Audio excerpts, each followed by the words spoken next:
Hello students, मैं सुनील कुमार साक्य दिशा chemistry class में आप सभी का स्वागत करता हूं। आज की क्लास भी बहुत इम्पोर्टेंट है क्योंकि आज की क्लास में आपका नाइट्रिक अम्ल बनाने की बर्कलैंड और आइड विधि को हम समझाने वाले हैं। बर्कलैंड और आइड विधि को विद्युत आर्क विधि के नाम से जाना जाता है। ये भी आपकी बोर्ड एग्ज़ाम के लिए बहुत इम्पोर्टेंट है। ये भी बहुत बार आती है, चाहे सीबीएसई बोर्ड का हो चाहे यूपी बोर्ड का स्टूडेंट हो। ये काफ़ी यूपी बोर्ड में तो बहुत बार पूछी गई है, इसलिए यूपी बोर्ड वाले छात्र ध्यान दें। ओके, तो आपकी टॉपिक है विद्युत आर्क विधि। तो डाल लीजिए हेडिंग, विद्युत आर्क विधि द्वारा नाइट्रिक अम्ल बनाने की विधि। विद्युत आर्क विधि द्वारा नाइट्रिक अम्ल बनाना, नाइट्रिक अम्ल बनाना। तो विद्युत आर्क विधि को एक और नाम दिया जाता है बर्कलैंड। क्या बोलते हैं? बर्कलैंड। बेटा राइटिंग हमारा अच्छा नहीं है, देख लेना सभी लोग, थोड़ा सा हम बोल रहे हैं। बर्कलैंड तथा आइड की विधि, बर्कलैंड तथा आइड की विधि द्वारा नाइट्रिक अम्ल को हम कैसे बनाते हैं। ये भी आपकी औद्योगिक विधि है, औद्योगिक स्तर पर इसको बनाते हैं। बर्कलैंड और आइड ये वैज्ञानिक हैं, उन्होंने इस विधि को औद्योगिक स्तर पर बनाया था। इस विधि द्वारा हम नाइट्रिक अम्ल को भी बना सकते हैं बहुत अधिक मात्रा में। तो ये विधि भी आपकी बहुत इंपॉर्टेंट है।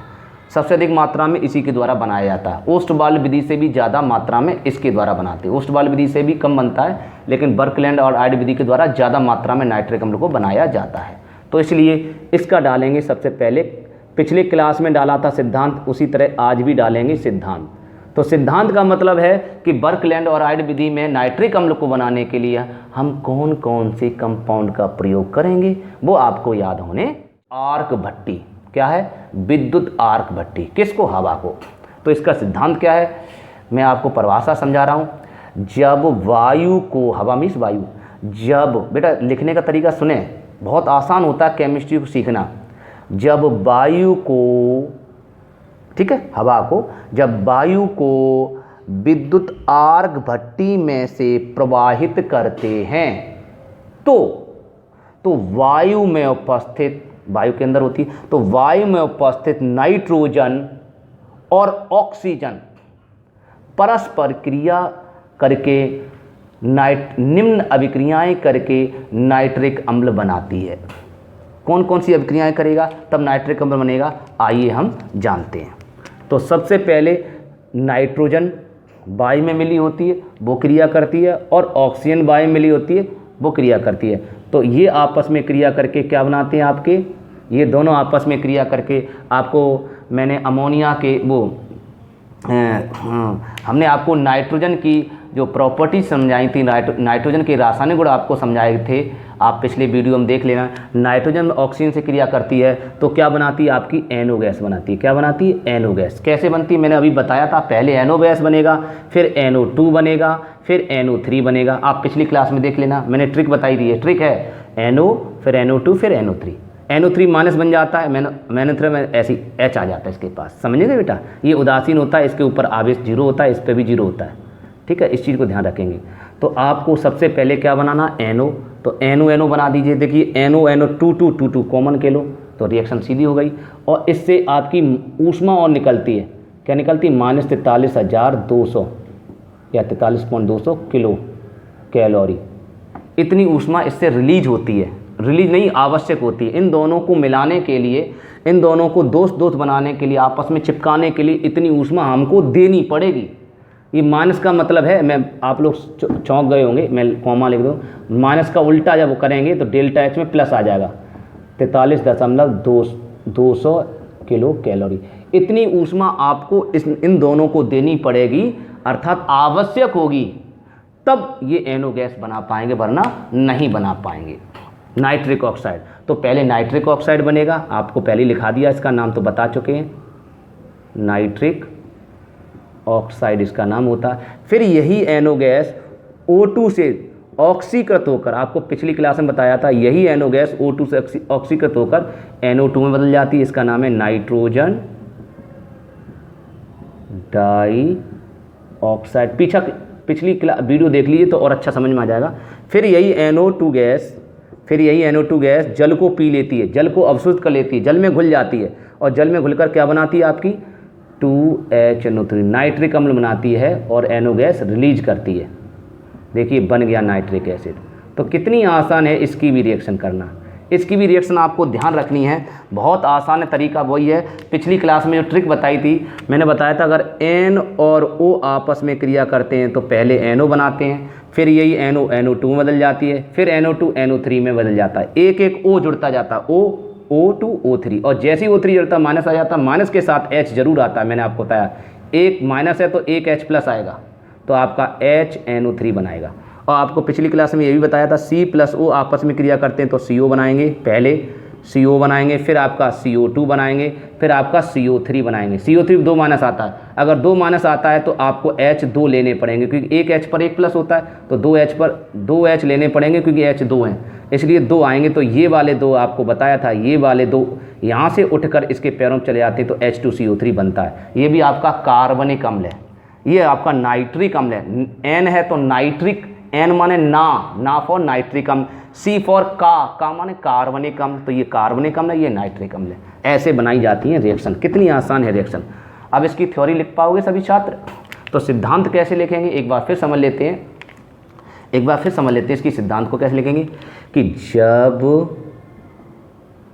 वायु को, वायु मीन्स हवा, ये रही वायु, जब वायु को विद्युत आर्क भट्टी, ये भट्टी है बेटा, इसका नाम है विद्युत आर्क भट्टी, ठीक है। किसको मैंने बताया था कि जब वायु को विद्युत आर्क भट्टी में से गुजारा जाता है तो निम्न अभिक्रियाओं के द्वारा नाइट्रिक अम्ल का निर्माण होता है। ये आपको द्रव क्रियाएं लिखा दी। और अगर आप और बड़ी थ्योरी लिखना चाहते हो, ऐसे जैसे मैंने इतनी बोली इतनी नहीं लिखना चाहते तो आप और बड़ी लिख लीजिए। ऐसे लिख सकते हो कि जब वायु को विद्युत आर्क भट्टी में से गुजारा जाता है तो वायु में उपस्थित नाइट्रोजन और ऑक्सीजन परस्पर अभिक्रिया करके पहले NO गैस बनाती हैं, फिर ये NO ऑक्सीकृत होकर NO2 में बदल जाती है, फिर NO2 जल को अवशोषित करके नाइट्रिक अम्ल बनाती है। तो आप ऐसे भी लिख सकते हो और फिर रिएक्शन उतार लीजिए, नोट कर लीजिए रिएक्शन। थ्योरी लिखने के बाद रिएक्शन आपको लिखनी ही पड़ती हैं, तो आप स्क्रीनशॉट ले लो फटाफट, जल्दी से नोट कर लें। ओके, हो गया। अब नोट कर लीजिए बेटा, ठीक है, वीडियो को पॉज कर लेना। अच्छा, उसके बाद अब इसका डायग्राम बनाते हैं। क्या बनाते हैं? डायग्राम। विद्युत आर्क विधि का डायग्राम कैसे बनेगा, ये भी आपको डायग्राम बिना देखे ही बनाना पड़ेगा, याद होना। ये देखिए, यहाँ से स्टार्ट करते हैं, ऐसे, फिर ऐसे। देखो कितना आसान है, डायग्राम बनाना भी आसान होता है अगर टेक्निक से बनाओ तो।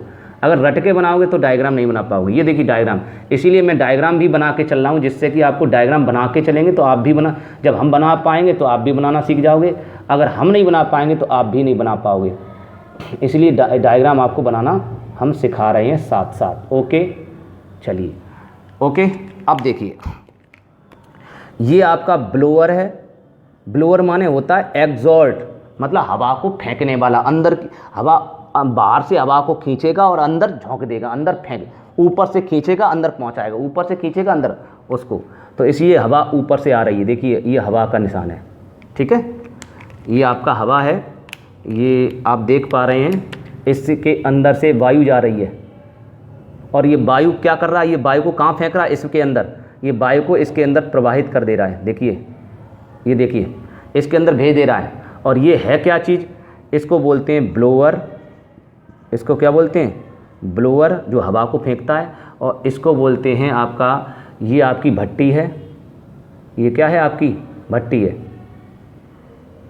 ये भट्टी के अंदर भेज दे रहा है, तभी तो भट्टी के अंदर ये जाएगी, तब ये हवा जो है गर्म होगी। और जब हवा गर्म होगी तो हवा जब गर्म होगी, यहाँ मैग्नेट लगी हुई है ये बेटा, ये चुम्बक, ये तार जो है, ये कॉपर का वायर है, इसके अंदर मैग्नेट लगी हुई है, इसीलिए कॉपर का तार एकदम फैल गया है, ठीक है। ये इसको कहते हैं विद्युत आर्क भट्टी। क्या बोलते हैं?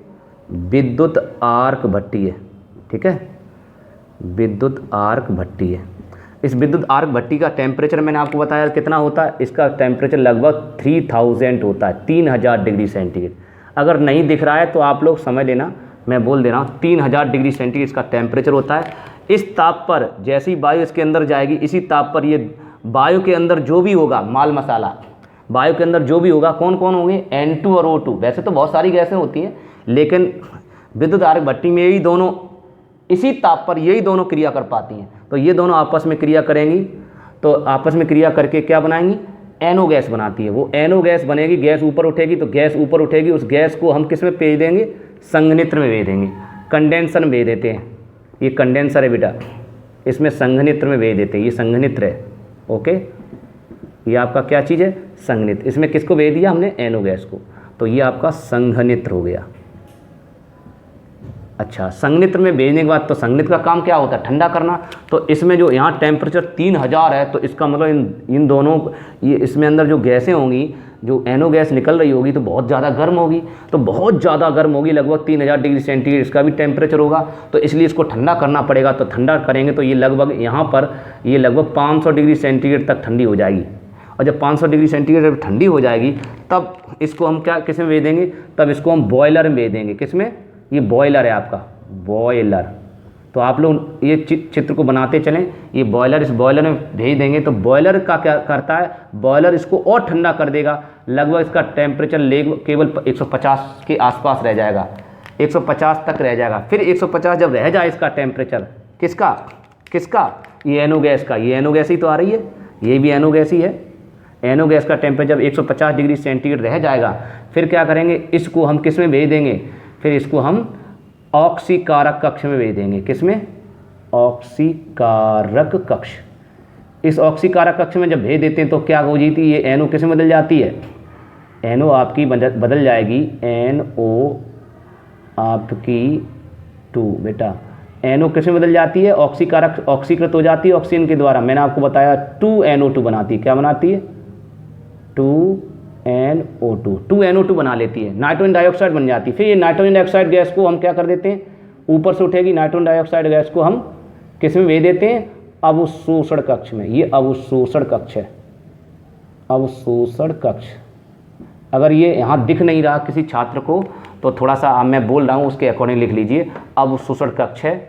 इस अवशोषण कक्ष में मैंने आपको कल बताया था, इस अवशोषण कक्ष में ऊपर से जल टपकता है, ये आपका जल है, ऊपर से जल टपकता है, मैंने आपको बताया था। और किसके ऊपर जल टपकता है, क्वार्टज के टुकड़ों के ऊपर। ये टुकड़े किसके हैं, क्वार्टज के, ठीक है। इन क्वार्टज के टुकड़ों ऊपर इसका आपका जल टपकता है। ये क्वार्टज के टुकड़े भरे हुए हैं, ये रहिए क्वार्टज के टुकड़े मैंने भर दिए।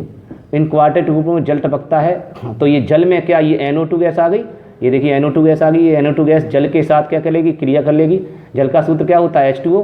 तो जल के साथ जब क्रिया करेगी तो क्या बनाएगी, देखो O2 है और एक O, तीन बनाएंगे, अर्थात HNO3। तो नाइट्रिक अम्ल बनाएगी, जिसे हम निचले द्वार से बाहर निकालेंगे, HNO3 बना लेगी।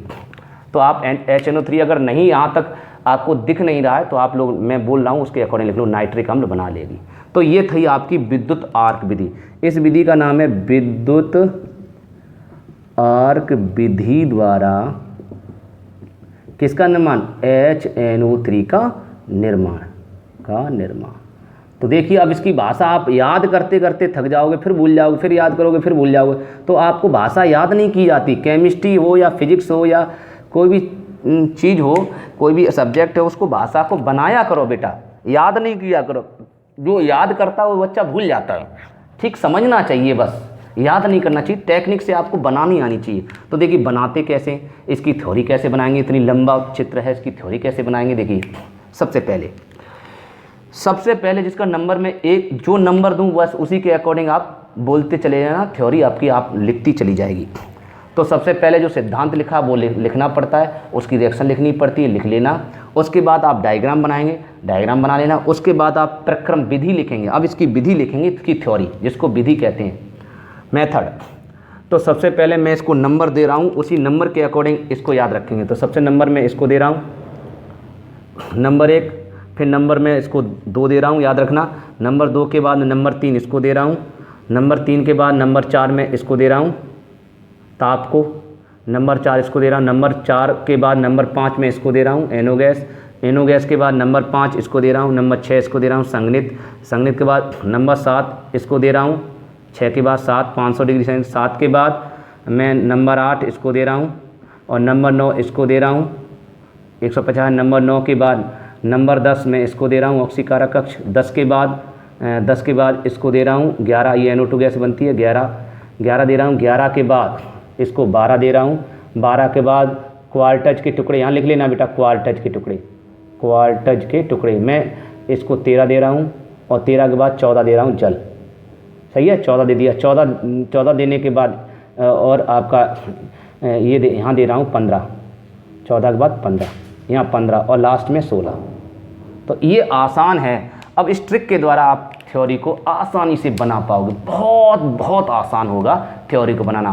5 नंबर आपको मिल जाएंगी। थ्योरी 5 नंबर में आती है, ठीक है। पूरा सिद्धांत सहित इसका चित्र सहित 5 नंबर में आती है। तो इसकी थ्योरी कैसे बनाते हैं एक बार फिर समझ लेते हैं। अब सभी लोग मेरे साथ पढ़ेंगे। सर्वप्रथम साथ साथ पढ़ना और साथ साथ समझना। यहाँ से स्टार्ट करेंगे। तो इस विधि में या इस प्रक्रम में, एक ही बात है विधि या प्रक्रम, इस प्रक्रम में वायु को बॉयलर में या बॉयलर की सहायता से, ये तो सहायता लेनी पड़ी बॉयलर में प्रवाहित। बॉयलर तो क्या करता है, अंदर फेंकता है हवा को, ऐसे हवा आएगी, ऐसी हवा आएगी, ऐसी घूमेगी, घूमने के बाद ऐसी आके घूम के अंदर चली जाएगी, है। बॉयलर की सहायता से लेनी पड़ेगी, तो बॉयलर की सहायता लेनी पड़ती है, याद रखना। तो इस प्रक्रम में वायु को बॉयलर की सहायता से विद्युत आर्क भट्टी में प्रवाहित कर देते हैं। कर दिया। इस भट्टी का ताप 3000 डिग्री सेंटीग्रेड होता है। इसी ताप पर ये दोनों, कौन दोनों, वायु में उपस्थित, ये दोनों नहीं लिखना। इसी ताप पर वायु में उपस्थित N2 और O2, इसी ताप पर वायु में उपस्थित N2O2 परस्पर अभिक्रिया करके NO गैस बनाते हैं। इस NO गैस को संघनित्र में 150 डिग्री संघनित्र में, इस NO गैस को संघनित्र में प्रवाहित कर देते हैं, जहां यह 150 डिग्री 500 डिग्री सेंटीग्रेड तक ठंडी हो जाती है। फिर इस गैस को बॉयलर में प्रवाहित करके 150 डिग्री सेंटीग्रेड तक और ठंडा कर लेते हैं, थोड़ा और ठंडा कर लेते हैं, क्योंकि यहाँ पर ज़्यादा ठंडी नहीं हो पाती है। तो 150 डिग्री सेंटीग्रेड पर और ठंडा कर लिया जाता है, जिसे ऑक्सीकारक कक्ष में भेज देते हैं, जहाँ यह O2 से क्रिया करके NO2 में बदल जाती है, ऑक्सीकृत होकर। O2 से क्रिया करके बोल दो या ऑक्सीकृत होकर बोल दो, ऑक्सीकृत होकर NO2 में बदल जाती है, जिसे अवशोषण कक्ष में भेज देते हैं। इस कक्ष में क्वार्टज, देखो 12 के बाद 13, इस कक्ष में क्वार्टज के टुकड़ों के ऊपर 14 नंबर ये जल टपकता रहता है, धीरे धीरे जल टपकता रहता है। फिर ये 15 नंबर ये, फिर ये जल को अवशोषित करके नंबर 16 ये नाइट्रिक अम्ल का निर्माण करती है, जिसे निचले द्वार से बाहर निकाल लिया जाता है। एकदम क्लियर, पूरी तरह से एकदम फिनिश हो गई परिभाषा। 5 नंबर मिल जाएंगे, ये इस साल जरूर आएगी परिभाषा, आप देख लेना, बहुत इंपॉर्टेंट है। ओके, एक बार फिर जल्दी समझ लेते हैं, एकदम और अच्छा हो जाएगा। कि वायु, इस प्रक्रम में वायु को ब्लोअर की सहायता से विद्युत आर्क भट्टी में प्रवाहित कर देते हैं। इस भट्टी का ताप 3000 डिग्री सेंटीग्रेड होता है। इस ताप पर वायु में उपस्थित N2O2 आपस में क्रिया करके NO गैस बनाते हैं। इस NO गैस को संघनित्र में प्रवाहित कर देते हैं, जहाँ यह 500 डिग्री सेंटीग्रेड पर ठंडी हो जाती है, 500 डिग्री सेंटीग्रेड टेम्परेचर रह जाता है। फिर इस गैस को बॉयलर में, देखो नंबर के अकॉर्डिंग, देखो 7वां नंबर ये, फिर 8वां नंबर ये, पहले ये ना बोलो, ये बोलो। तो फिर इस गैस को बॉयलर में प्रवाहित करके 150, अब इसको बोलो, 150 डिग्री सेंटीग्रेड तक ठंडा कर लेते हैं। फिर 150 डिग्री सेंटीग्रेड ठंडा हो जाने के बाद इसे बोलो ऑक्सीकारक कक्ष में भेज देते हैं, जहाँ यह ऑक्सीकृत होकर, जहाँ यह O2 से क्रिया करके या ऑक्सीकृत होकर फिर इसको बोलो NO2 में बदल जाती है। फिर इस NO2 गैस को फिर ये बोलो, इसे बोलो पहले NO2 गैस को अवशोषण कक्ष में भेज देते हैं। अवशोषण कक्ष में भेजने के बाद फिर इसे बोलो, जहाँ क्वार्टेज के टुकड़े भरे रहते हैं, फिर इसे बोलो क्वार्टेज टुकड़ों के ऊपर धीरे धीरे जल टपकता रहता है। फिर इसे बोलो जहाँ ये जल को अवशोषित करके नाइट्रोजन डाइऑक्साइड जल को अवशोषित करके फिर इसे बोलो नाइट्रिक अम्ल बनाती है, जिसे निचले द्वार से बाहर निकाल लेते हैं। ओके, और इसको अगर सांद्र बनाना, कंसंट्रेट बनाना है, अगर आपको बहुत ज़्यादा गाढ़ा बनाना है तो इसको जो नाइट्रिक अम्ल बना हुआ है, जो नाइट्रिक अम्ल प्राप्त कर लिया है, उस नाइट्रिक अम्ल में थोड़ा पानी मिला होगा, तो पानी को आपको सुखा देना। पानी को कैसे सुखाओगे? तेजाब मिला देना। आपको इसके अंदर सांद्र H2SO4 मिला देना, तो सांद्र H2SO4 जो होगा वो तेजाब क्या होता है, वो इसकी नमी को अवशोषित कर लेगा और इसको सांद्र बना लेगा। तो ये 98% 98% तक सांद्र हो जाएगा, क्योंकि सांद्र H2SO4 इसके अंदर से जल को सोख लेता, निर्जलीकारक होता है इसलिए। ठीक है, तो आज को आपका टॉपिक कैसा लगा, आज की वीडियो आपको कैसी लगी? यदि वीडियो अच्छी लगी हो तो प्लीज़ लाइक दबा के कीजिए